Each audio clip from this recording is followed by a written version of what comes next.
the thing to me that has eternal significance in it is the behind-the-scenes conversations that we get to have because we're not in the limelight, and there's time to do that. And I ran into a guy at church just a few years ago that I'd worked with back in the late 80s or something. I think he is a pastor now. And he just walked up to me and said, "Man, I'll never forget the thing you told me in the studio that day." And I'm like, "What did I tell you?" I literally had no idea. A lot of people I go, "I hope I was nice to you." And there was something I said about the Lord that stuck in his heart, and he reminded me of it, and I'm like, well, thank you, Jesus, that happened. Yeah. It was a big encouragement, and just showed me that as we do what we are doing, which can be a blessing if we feel like it's ordained by the Lord and it's a fulfillment of what's in our hearts. But as we do whatever we're doing, the thing that really has eternal significance are the relationships and the things that we say and do with other people. Welcome to Along the Way. I'm John Matarazzo, your host and fellow traveler. Thank you for joining me along my way as I try to become more like Jesus every day. I love talking with fascinating people and learning how God has met them along their way. For this Along the Way conversation, I have the privilege of talking with music producer and engineer Bill Deaton. The list of people that he has worked with in the Nashville music industry is very impressive. He has many platinum records for his work with people like Amy Grant, Bob Carlyle, and Michael W. Smith, as well as so many more. If you want to hear how God uses the people behind the scenes in the music industry, then you'll enjoy hearing this conversation. I'll get to that in just a moment, but I want to make sure that you know you can hear all of my episodes, even the ones that you've missed, by visiting my website, alongtheway.media, or simply subscribing to Along the Way in your favorite podcast app. You can also find Along the Way on Facebook and Instagram. I'm starting an Along the Way email subscriber list. If you want to be notified of episodes and any other special announcements, please consider joining my email list. The link will be in my show notes. To reach me electronically, you can email me at johnalongtheway@gmail.com. My social links and web address are in the show notes as well. I look forward to hearing from you. And now, here is my Along the Way conversation with Bill Deaton. Bill, thank you so much for being on Along the Way. It's a pleasure to sit with you and actually interview you because we're both kind of behind the camera guys, or behind the microphone guys. But I want to just talk a little bit about how we've met through your lovely wife, Ilonka, who's been a guest on the RealLife program a number of times, and you've come with her. She's done music for us quite a bit, and it's always wonderful to have her. And so we've become friends through the 4 or 5 times that you guys have been up. I think so. So it's great to be able to hang out with you Thank you, during John. my Nashville trip here. Yeah. I just kind of want to hear about your connection with music and how God called you into that. Yeah. Sure. Well, first of all, thank you. Great hanging with you. I grew up in a small town in Kentucky, going way back, and met a lovely lady named Dorothy Lauber, who was really like a godmom to me, and she was a missionary's daughter and married to a doctor in town, and she had a passion for doing children's stories. And so as a young man of 18, I guess, when I started hanging out with them and helping them record these children's stories that she would put out on our little local radio station in this little town of, a few thousand people. So I gave guitar lessons to her children. Okay. And we recorded stuff. We realized we needed better equipment than we had. Yeah. And so we took a trip to Nashville. Okay. This was in, 77 or maybe 78. And to look for better gear. And so her 2 sons, who were teenagers, and the dad and me drove down here. We met a guy named Scott Hendricks, who's now the president of Capitol Records. Okay. So he did well in his career. Yeah. And we met him because we stopped at a place called Nashville Studio Systems to look for gear. And he knew I was interested in music and had, been in some bands and worked at a music store. And he's like, "Man, we need another salesman. So why don't you, get enrolled at Belmont College and then sell gear here. We'll give you a job." And so I think this was just before Thanksgiving. And then by January, I'd gotten a grant for school, which was unheard of in the middle of the year. So God obviously opened that door, and got a job, and then started meeting people, in the business. And one of the first people that I met was I sold a microphone to a guy named Brown Bannister. and Brown had went on to produce everybody in Christian music. Okay. Basically, Amy Grant for years and years. I mean, it's just the list is quite an incredible one, and he's a wonderful guy. The band that he was working with when I first met him and walked in the studio was a band called Farrell and Farrell.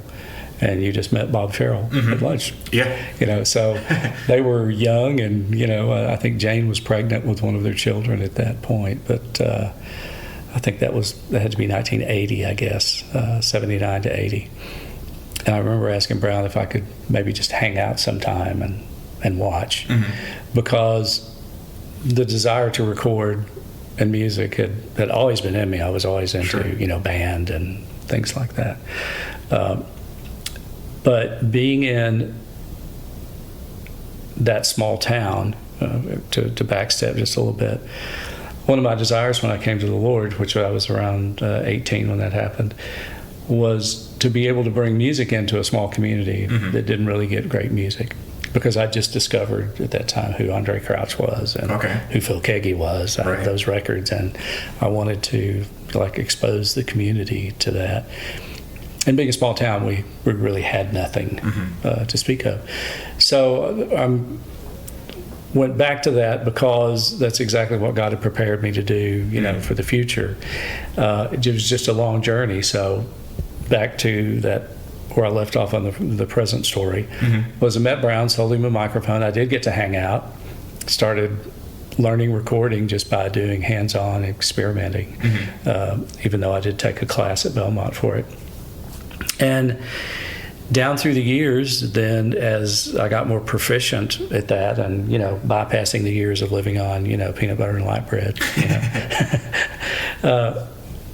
there was just doors opened where people would say, oh, hey man, can you come and work with me on this project or that project? So by the time that decade had finished into the late 80s and early 90s, then I was getting to work with Brown on lots of projects, I mean, from, Amy stuff to Mike English's stuff. To Amy Grant, sorry. Okay. Yeah. Sorry about that. And, Avalon stuff and Point of Grace and Twyla Paris. And then with another guy that I had met along the way, another producer named Craig Nelson, who was a very learned classical producer, although he produced pop stuff too. But then we worked on all the Sandy Patty, Steve Green, big orchestra, voices. And it, blossomed into a career that I thought, probably would never end, although it did slow down when I got much older. But it was a really joyous time getting to hang with a lot of people, seeing the differences in their lives and how much they really love the Lord, despite some controversies that Christians tend to always go through, but in general, and I must say this because people love to ask who were the nice people and who were the jerks that you worked with. And it's 99.9% of the people were absolutely just wonderful people. And the ones that weren't, I've just forgotten about. I mean, it's I can't even tell you this. Well, it is because it was so few and far between. So the thing that was instilled in me at an early age, the love of music, from the time I was a child, hearing my mother sing hymns as she did all of her housework, through high school, junior high school band, and having a rock band in high school, and playing bass in a Southern Gospel quartet at the same time, and moving here, it was just a fulfillment of obviously something God knit into my DNA, which was just a love of music. I still have that love, and still, of course, work with Ilonka more than anyone now because of how God propelled that into a ministry for her. And it brings me through. I'm trying to make the story a bit shorter. That's fine. Through all those years of that, opening a record company, trying to do that thing, meeting Ilonka, being married, kind of a redirection at that point into what God's really going to do with our lives, and now having small children, which is really absorbed. And how old are your children right now? 1 and 3. 1 and 3. So you're in that diaper phase again. Oh yeah. We're terminally tired. We get no sleep. We would love to be out, rocking the world with ministry and stuff, but we have babies, and it's an absolute wonderful, wonderful thing the Lord has done, and we can look back and just see His hand through all the restoration work and the bad choices that we've made and the wonderful choices that we've made, the children being absolutely wonderful choices in that. Yeah. So for now, he has me doing something that's just more stable, which is working here at Franklin First United Methodist, doing technical work here, and Ilonka being a mommy. And occasionally, we still get opportunities to go minister, but we're concentrating on trying to grow two very healthy children. And that's a very important ministry for sure. Well, there's nothing like having an unhealthy past to make you want to have healthy children in the present. So yes. We're thankful for that. I'm interested in your career in music, and I want to talk a little bit about that because, it's one thing to have music as a hobby and something that you're good at, and it's another thing to really make that your livelihood. And some of the people that God has allowed you to work with, I was just in your office and taking pictures of some of the records that you have had your fingerprints on. Can you give me some of those people that you've worked with that the audience might know? Oh, gee. Well, of course, Amy. Right. Amy Grant, as we know. And her husband, Gary, at the time, too. And Bob Carlisle. Rebecca St. James, I did her first record, co-wrote a bunch of those songs for her and co-wrote some stuff with Bob. But just down through the years, oh my gosh, people on the countryside like Alan Jackson, Paul Overstreet, Steve Wariner, and then back in the Christian world with Amy and Michael W. Smith. Particularly the I'll Lead You Home record with Michael and his Christmas, I forget which Christmas it was. They all have so many Christmas records. Right? But the one that I hear playing on the radio every Christmas, I did a bunch of those songs with him. And a very, very wonderful and delightful person. Meredith Andrews lately. We did Avalon stuff. We did Point of Grace. We did a bunch of records with For Him. So there was a bunch of the 90s artists because I will say Greg Nelson and Brown Bannister were producing the lion's share of the big records in that era, and I was working pretty consistently with both of those guys, and loved every minute of it, except we worked too much. Now, there's a lot of really good music that came out in that time period too. All those names that you just said, people recognize those. They're household names if you grew up in a Christian home. And Phil Kagi. And also Keith Urban. I did his Keith Urban in the Ranch record, which was his very first record, and that was fun to do. And what would your role be working with these records? Well, with some of with Rebecca's stuff and Bob's stuff. And a band called Super Chick, I was, engineering, producing, or exec producing, like with Super Chick, because Max, the main guy who really was the genius for that band, we met on another music project. He kept sending me demos of this girl band he had put together, and I kept encouraging him to not let it go away. And it finally culminated into a record and a career, because at that time, True Love Waits was just becoming very famous. They were looking for a band to travel with them. And the cool thing about knowing the Super Chick people was that they really lived what they were singing about, and it was very new and, upbeat and, urban and all those very cool things.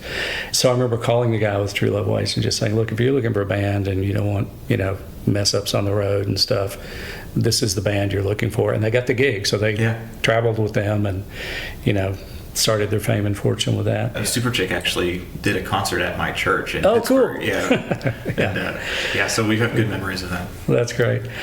So the big difference between the wonder years of, well, anyone who was in music business, 70s, 80s, 90s, or even in the 60s, was that the normal procedure was you spent days, weeks, or months with an artist and with a great band and great musicians in one or maybe a few different locations, but you were with people that were creating music.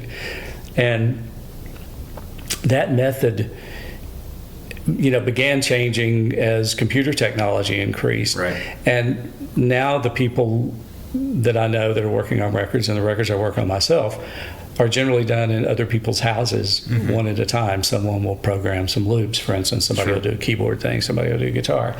And there's less and less of the the golden years of being able to be in the room with great musicians and singers on a continual long basis. And I don't think that will ever come back. So when, guys that have lived through those years get together and talk about it, the thing that we love mentioning is that we lived through the best years of the music business. It doesn't mean it's not the best years now as far as how much people love music or how popular it is, but in the creation of music, it really was the best years, because it's amazing at this church that we're in. We just had Reggie Young's funeral, who was the guy on Drift Away that played the great guitar riff, and he was in Guitar Player magazine, and he's played on, he was just worldwide. And so the people that come through might know who his name, but they never got to sit in a room with him for days and days and days watching him do guitar parts. And I felt so blessed because I had gotten to do that, on records. Those are the things that I think people will miss about the new era of music.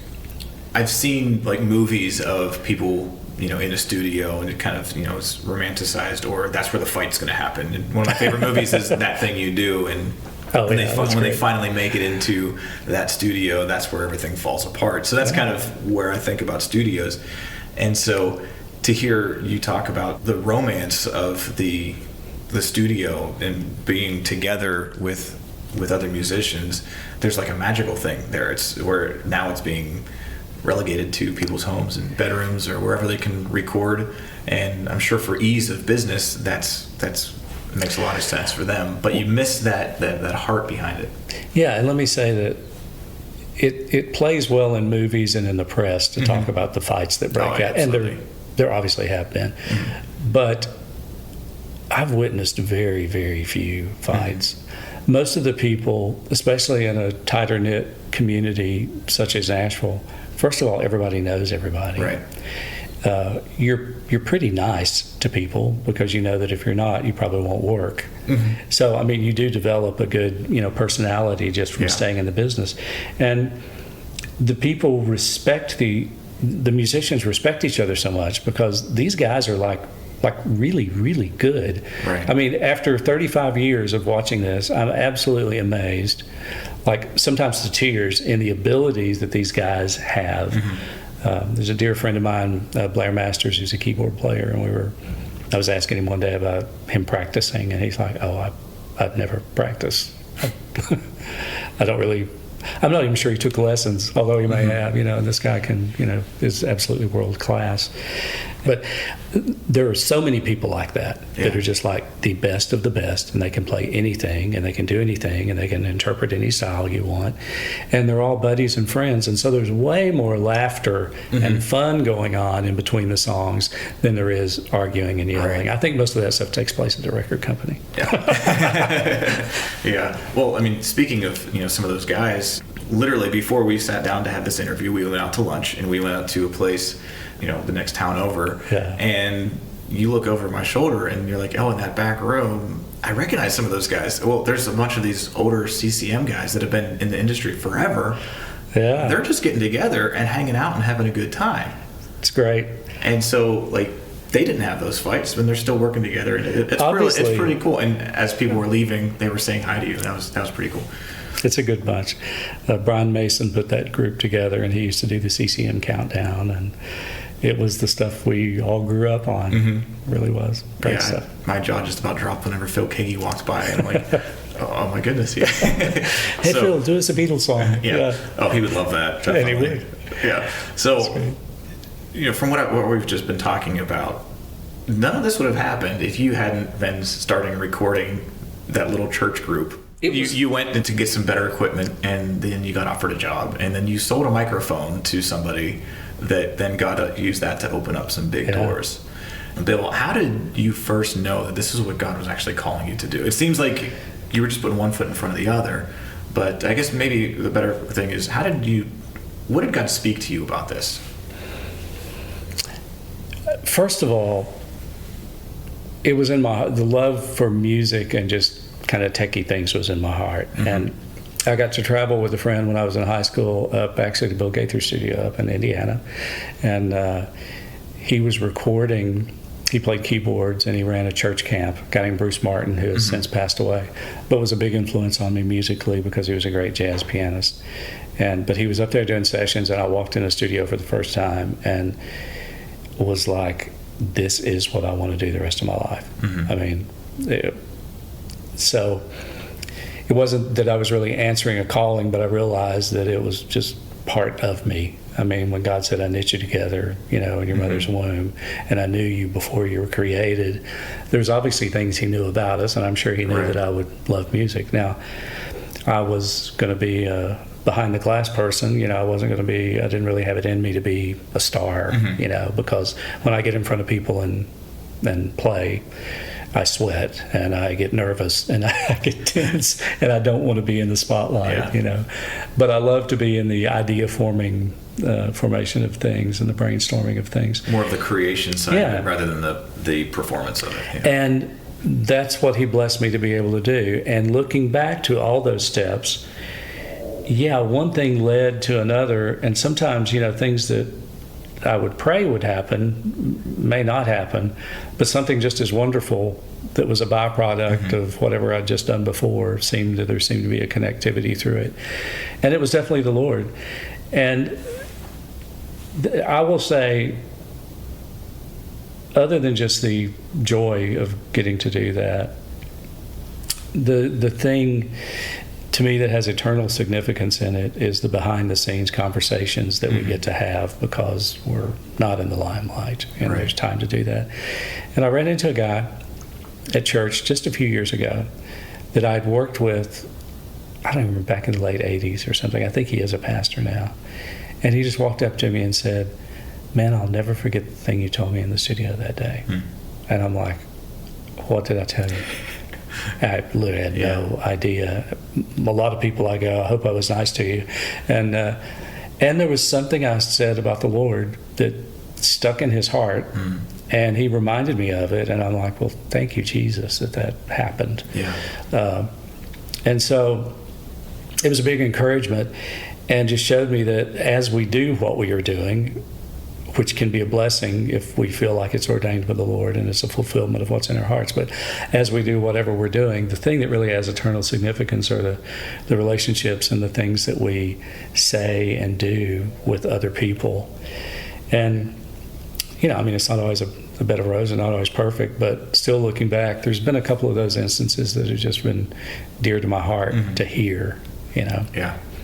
And I do remember, I will say this, so we were working on a rock and roll project up in Indiana once, and the guitar player, who was an LA guy, but he was very nice, kind of like nicer than most Christians you meet, but he's not really, maybe not a Christian. However you want to, percolate that in your minds. But we're standing in the back of the room listening to this, and there was a lot of John Mellencamp's band was playing on this record, and he came in as a guitar player, and we're just sitting back and listening to great, great music. And he leans over to me and he goes, hey man, you're a Christian, aren't you? And I went, well, yeah, did I say something or what? And it wasn't really anything I said. I wasn't even trying to be like Mr. Mr. Four Spiritual Laws guy and leave tracks in the bathroom. Yeah. But I'm like, wow, Lord, there's something that shows through even no matter what I'm, working on. And I was amazed by that. And I'm not trying to paint this holy picture because I've had my share of, pitfalls along the way too that we've always been open about, letting people learn from our mistakes as well. But it's obvious that my life has been on a plan that God has either redeemed, rescued, or directed. And sometimes that's all in one for him. Right. So, I just love the fact that these little steps have been how God's led you to where you are now. Things haven't always been peachy keen. We were just talking about that on the drive over here. But God brought someone into your life who's now your wife, and you've talked about Ilonka and the kids already. Can we talk about that story, how you guys met and where she's from, kind of give a little bit of the background of that? Well, I'll give her background, just a quick overview of it. So she grew up in South Africa, and she started her music career when she was 12. So by the time she was in her 20s, she had over a decade of singing, and actually she started much younger than that, but professionally she started at 12, and so she had sang and done bands and stuff like that. And she and her mom moved to Nashville, actually, and I think in 2000. And she put a band together and married a guy here, and he was in the band, and they actually had a really great band. And I had a record company at the time and saw her play at a club. Just thought, this girl is really great. I mean, she was like a young version of Steven Tyler. I mean, she, jumped and kicked and danced and sang and was full of energy. I thought, as a business decision, this is something that I can direct and nurture and build into an artist that I can sell to a bigger company, hopefully retire, or, like I said, hang on for an A&R guy or something for a couple of years and do my thing. And what does A&R mean for people that don't understand that? Well, let me say, as a business professional for 30-some years, I actually don't know the exact definition. We always call it artist and repertoire or artist relations, and it encompasses all that. It is the liaison between the executive branch of the record company and the artist. So he's the guy that hangs with them and makes suggestions and things like that. So, but that's funny that I certainly should know the exact Webster definition. I'll get letters. I will. So anyway, so I signed her to a deal, did a record on her, and we had, oh my gosh, we had great musicians. We had Vinnie Colaiuta, who had played with Sting and even in so many other bands. I think either Frank Zappa or someone like that. I mean, he was renowned as one of the world's best drummers. And then Steve, I'm trying to think of his last name, with Mr. Mister, the guitar player, played guitar on it. And Blair Masters, I said, my dear friend, keyboard player, played keys on it, and a guy named Spencer Campbell played bass. And we did this great rock and roll record. And about the time that I was putting together all the distribution deals and trying to work out just great networking and paying great consulting companies and promotions companies and trying to line her up into all the appropriate steps, in the midst of that you realize that, and this is a general comment for everybody in the music world, to launch a music career is like pushing a very big boulder up a hill, a very steep hill, and it's very expensive and very time consuming and encompasses lots of effort by all kinds of different people to get the ball to the top of the hill. And y'all got to be pushing in the right direction, we were pushing. Yeah. We didn't quite make it to the top. And once you get to the top and the ball starts rolling down the other side, it tends to be much easier because then everybody knows your name. Right. And I always use Taylor Swift as a great example of that at first she was a little blonde girl that a lot of people didn't really like, and they worked very, very hard to get the ball up the hill, and now everything she touches, in that world turns to gold. So actually, I'm glad for her, very, very glad for her in that. But that method really applies to everything. It applies to whether you're in country music, Christian music, or whatever. It's a long path to get to where you can kind of put your career on cruise control, and people want to book you and they want to have you in for concerts. And the people that have done that, now I realize the depth of work that they've done. So with that being said, back to the story is that I signed Ilonka to this rock and roll deal, and so the company kind of crashed and burned at the end of that through a lot of unforeseen, generally financial problems and pressures and stuff. But during that time, we were both going through a divorce, and we talked more and more and fell in love. And so that began the process of God taking something very sticky and muddy and trying to make something beautiful out of it. And so in both of our lives, he really turned us around. Me way more focused on him, and she became a believer during that time and has a remarkable testimony, which you have heard because she's been on your show for so many times. And I'll definitely make sure that I get an opportunity to do it along the way with her as well. Yes, and you should.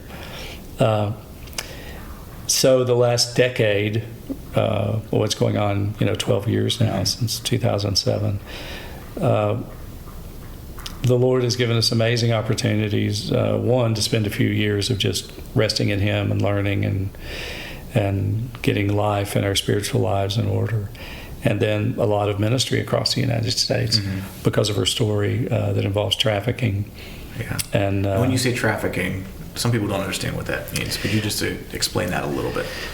Well, they probably understand more now than ever, and True. that's a good thing, meaning human trafficking or sexual trafficking. And she was the victim of a predator in South Africa that held her in bondage for a few years, doing whatever he wanted, although it was a musical thing, supposedly. But that was at the threat of, him killing her mom and brothers. And she was from a single family, and her mom worked very hard to take care of her. And so that was about the most fearful thing a person could have said to her is, I'm going to take you away from your mom, And so after her working through, intense therapies and under really good Christian counseling from those horrific memories, she realized the call on her life was really to do women's ministry, period. And that started off with a lot of concerts and working, speaking at churches and sharing her story, encouraging other women to share their story. And that, thank God, now has become a bit more commonplace. In the news, we have all these movements that are telling women to speak up, to not tolerate abuse, protect your families, to be more aware, to know what's going on in your neighborhood, to forge good relationships with authorities and, police and rescue operations. So if you see something that is bad, that you could, encourage or direct someone to do something about it. And that's taken us up to the present, where now we have babies and we're taking care of babies. Yeah. Thank God. Yeah. So whatever happened with the people in South Africa? We did get to go back a few years ago and actually press charges against the perpetrator and that. It was really amazing in a place where there's a lot of turmoil and a lot of racial tensions. It's hard to speak about racial tensions in a public forum without being labeled one way or another. Exactly, yeah. But just saying like it is, we were at a very overcrowded police station, and we're two white people with everyone being black police officers, and we thought they probably would not listen to us just because of the tension that South Africa had been through in their history. And I remember the police lieutenant reading her report, and he turned around to her and said, "First of all, let me just apologize to you on behalf of all men." And it blew me away. And then the detective assigned to us, there were two detectives. One was a Christian, the other was a pastor, as we were talking. And they're like, because they asked us what we did, and we're like, well, we sing and travel and talk about the Lord. And they're like, oh, I run a church down here, and it blew our minds. So talk about seeing the Lord's hand in that, and in such a restorative way of going into a situation where we think that we're going to be certainly the minority, and there's going to be a bit of hatred against us because of that, and finding out that it was not that way at all. Charges were filed. The police went to the guy to arrest or whatever they do.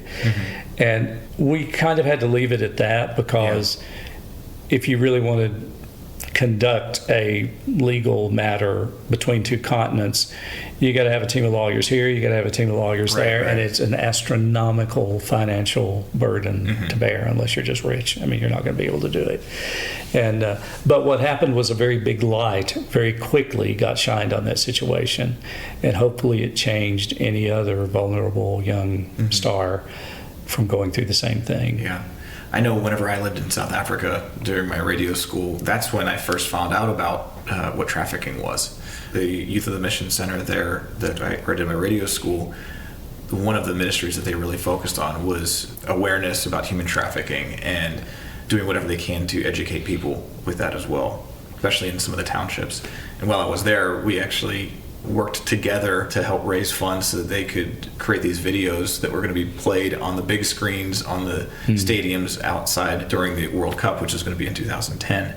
It was something that was totally new to me, and then to be able to hear, Ilonka's story. I promise I will get on Along the Way at some point, just to know somebody that has actually come through that, because most of the time you just hear just horror stories, and you don't know the ending. Just to know that God's brought redemption into her life is remarkable, and God used you to help with that too. So, That's really cool. So, Bill, we've talked about a lot already. What has happened in your life that has showed you that Jesus was walking with you, but you might have not known it at the moment, but when you look back, you can see it now? Well, one, the turn of events, just through thinking my life was going to be one way. As I said, I was going to start this record company, make it successful, and sell it, or we call it up it to a bigger company, make it a part of a bigger company.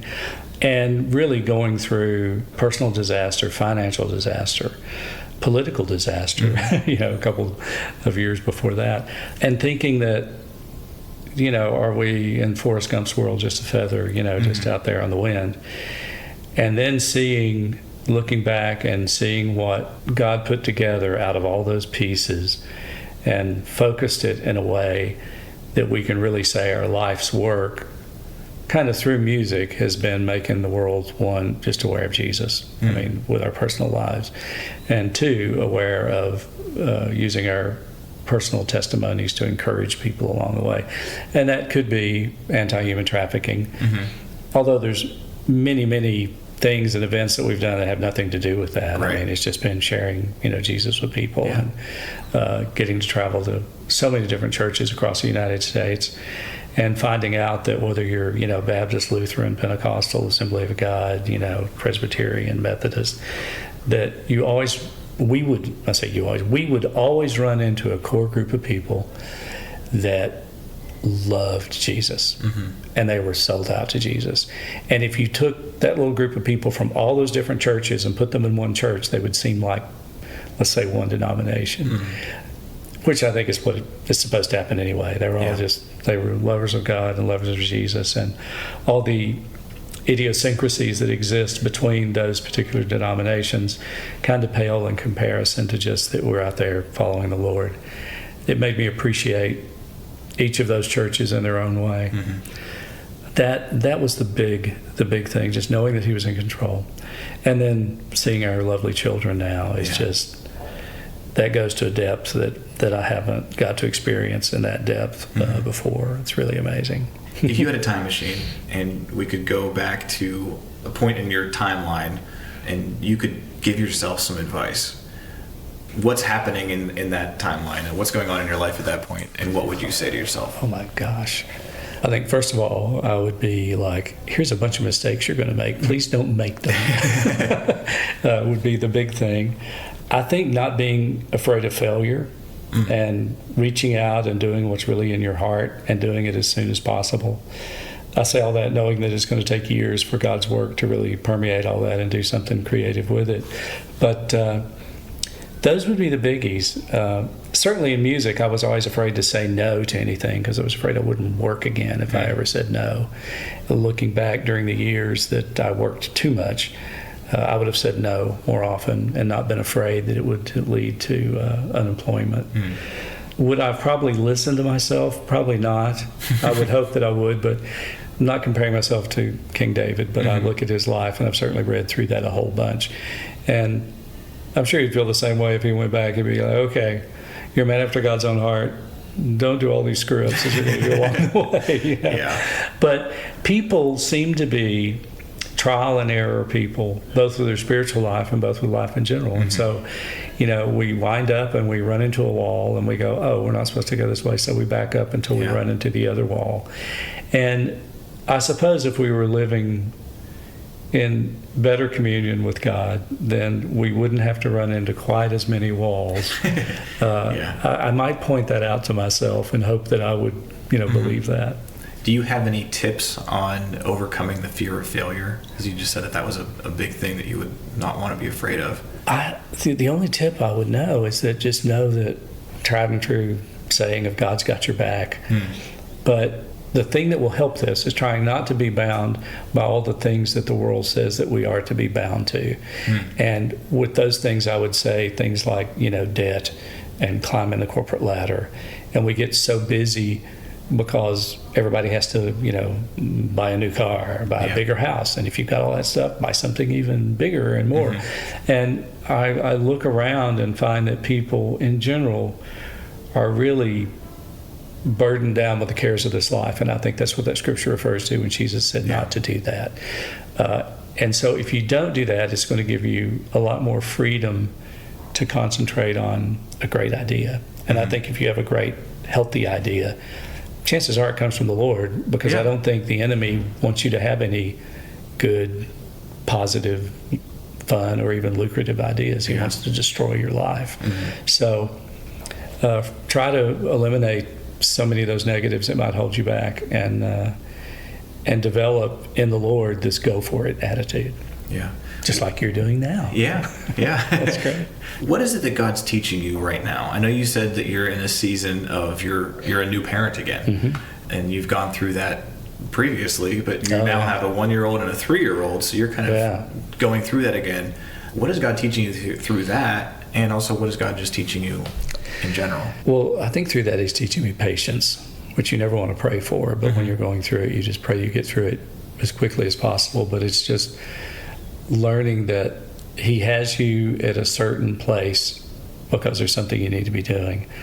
And with us right now, we need to be nurturing our children. Yeah. And there's nothing quite like coming from, more of a dysfunctional background with both of our lives than for the urge to be super parents, but hopefully in a positive way. It's like, I just want my children to grow up, if the Lord will permit, just no major crack ups in their life and abuse and things like that. So we're very careful to spend as much time as we can, with our children. And with my previous children, I want to say that I have a great relationship with them. And my only regret, looking back, because I've loved all of them so dearly, is that I just worked way too much when my elder children were babies. And I think a lot of people make that mistake, but I just worked all the time because I was always afraid my career would end if I didn't. Yeah. And now that I'm spending more time with the young babies, it makes me regret working so much. I would have spent more time at home. Yeah. So how does somebody do that? I'm 34. I know life can get very busy. At this point in my life, I'm not married. I don't have any kids, but that's a goal that I have. I do want to be married. I do want to have a family. What advice would you give about that? Because you're looking back and you're saying, man, I wish I spent more time with the family. But you also still need to make an income. You still need to provide. Yeah, it seems like since the garden, daddy's work, and not to be sexist about that, because many women do too, but daddies in general, they go off to work. I think the more we realize that, one, God does have a plan, and that He's got us generally more than we have Him, that if we could really grasp that, we would learn to go, I really don't have to spend 90 hours a week doing this to be a success, because God's going to take me through this. He does have, if we believe that God has a plan for our lives, so to speak, and we hear that so much. I think most Christians are familiar with that. Then we have to believe that while He has a plan for our life, it's really not to kill ourselves with overworking at the expense of people that we love around us. And I think that's the one big thing, is just learn to relax, and knowing that it all doesn't depend on you. Do you have a life verse of the Bible that just kind of sticks with you? Well, there's been a bunch, but these are the plans I have for you, says the Lord. Plans to prosper you, I'm paraphrasing, to give you a homeland. And I know He was speaking to the Jewish people when He said that. But those kinds of stories, which so many were in the Old Testament, of, see, I've engraved you in the palms of my hands. Or, could a mother forget her nursing baby? Though she might forget, I'll never forget you, says the Lord. And so I can't get through a day if I think about those verses and not believe them. It's like, this is just so profound that the God of the universe would say those kind of things to us. And of course, through Jesus, we are engraved in the palms of His hands, literally, but that was spoken of a long time before He was nailed to a cross. Those made a big impact on my life. Yeah. Do you have any books that you would recommend to me? Well, being a picture guy, I love C.S. Lewis's writings, and I've found that because of the path I've been on, being in studios a lot, and the work that I'm doing here, and with children, I don't have a lot of time to read. I'm sorry to say. I need to be doing that, and I need to be reading my Bible more than anything. So I'm at a blank on that one. That's all right. As long as you're reading, it's good. That's a good thing. Yeah. Do you have any albums that you would recommend? Oh, wow. Well, I'm just going to say my favorite record. Okay. Which was Peter Gabriel's So record. And a lot of people may not know that, but it's a great musical journey. Songs like Mercy Street, some of those slower ballads that are very, very well produced and have great musical meaning to me. I browse the iTunes list on the top 40, these days to see what what's current and out there. And I don't have a tremendous amount from that list that I go, gee, I've got to have this. I'll leave it at that. I appreciate good music, when I hear it, but I can't recommend an artist right now. Yeah, I just threw that one in there. Taylor Swift. Yeah. Well, Bill, thank you so much for joining me along my way and allowing me to learn from the journey that God has put you on. Cool. Thank you, John. It was a pleasure. You never know how God will direct your next step or who He will connect you with that will help you into your next season of life. In Bill's young life, he just did what he was good at and passionate about, music and recording. I'm sure that there were times when he was recording those children's stories that he might have been thinking, man, my talents are being wasted on this childish project. But rather, he took what he was entrusted with and wanted to make it better. That led him on a trip to a music store in Nashville, which led to a job and school, and then selling a microphone to Brown Bannister, which opened up more opportunities than younger Bill Deaton could have ever imagined. If he wouldn't have been helping with his children's radio program, he might still be teaching guitar lessons in Kentucky instead of the ministry and profession where God has called him to be. The list of people that he has worked with and helped succeed in music is remarkable. Bill doesn't have the notoriety of the people that he has worked with, but his work can be seen, or rather heard, throughout the music at the top of the charts. I like the way that he appreciates that he lived through the best years of music creation. Not because the music today isn't good, but that the music creation magic happened in the studio over days of being together with the band. There is much to be said about the camaraderie of working on a creative project together with people, all pulling in the same direction to achieve one common goal. Sure, being able to work from anywhere is convenient and has its benefits, but let's not give up on working together in unity. I think the Lord is pleased when we do that. In case you were wondering, A&R does stand for Artist and Repertoire. We looked up the official term. I know that I said it a few times in this interview, but I want to reiterate that I will be doing an episode featuring Bill's wife, Ilonka, at some point, hopefully soon. Her story is remarkable, and the fact that she is now able to minister to other women is incredible. Make sure that you sign up to my email updates so that you don't miss her episode. The advice that Bill would give his younger self is very relatable to me also. To not be afraid of failure, and don't be afraid to say no. I have a tendency to overcommit myself and burn the candle at both ends, so I appreciate his wisdom. Know that God has got your back, and don't be bound by the things of this world. That really sums up a lot of what he said. Eliminate the negative distractions and develop a go-for-it attitude. Concentrate on the great idea that God has given you. As he said, that's what I'm trying to do with this podcast as well.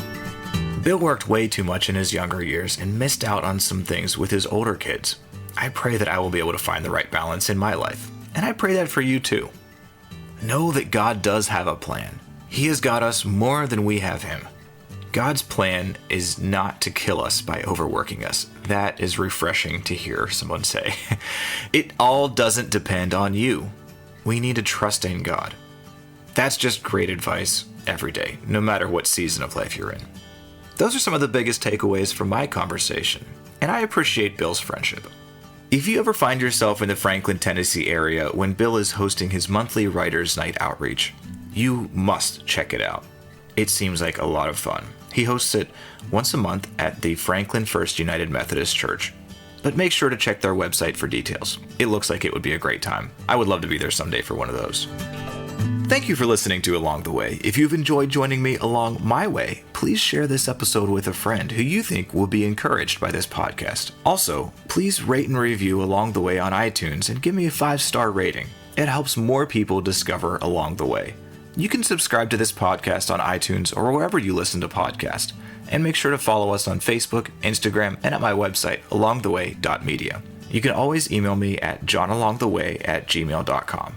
I hope that you've enjoyed this part of my journey, and may you realize when Jesus is walking with you along your way.